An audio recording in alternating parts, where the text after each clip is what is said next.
Israeli Prime Minister Benjamin Netanyahu was in Washington, D.C. on Tuesday, a day before he's set to speak to a joint session of the U.S. Congress. But even abroad, he could not escape pressing challenges back home. Video and images released by his office showed him meeting with families of Israeli hostages believed held by Hamas in Gaza. He told family members that, quote, the conditions are ripening for a ceasefire that would bring some of the captives home. But senior Hamas official Sami Abu Zuhri told Reuters there was nothing new in Netanyahu's stance. He said, quote, Netanyahu is still stalling, and he is sending delegations only to calm the anger of Israeli captives' families.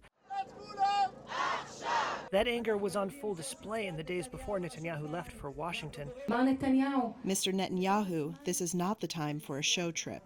Danielle Aloni was held captive in Gaza along with her 5-year-old daughter before they were freed in a November ceasefire. Adina Moshe is another former hostage. I call on you, Prime Minister, don't go before you sign the deal. Save those you can. There are living hostages. There is no time.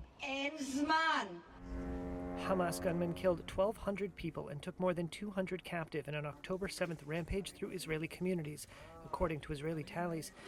In a week-long truce in November, more than 100 hostages were freed in return for 240 Palestinian prisoners.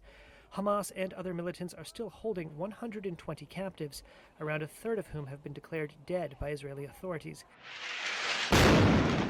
Israel's devastating retaliatory air and ground operation has so far killed more than 39,000 people in 10 months of fighting, according to Palestinian health officials.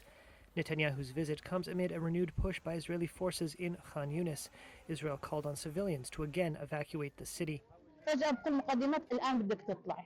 Those forced out include Ibtital al-Brahim, along with her family. She told Reuters they had to leave without food, water, or essentials. She said missiles were falling and she saw aircraft and tanks moving into her neighborhood.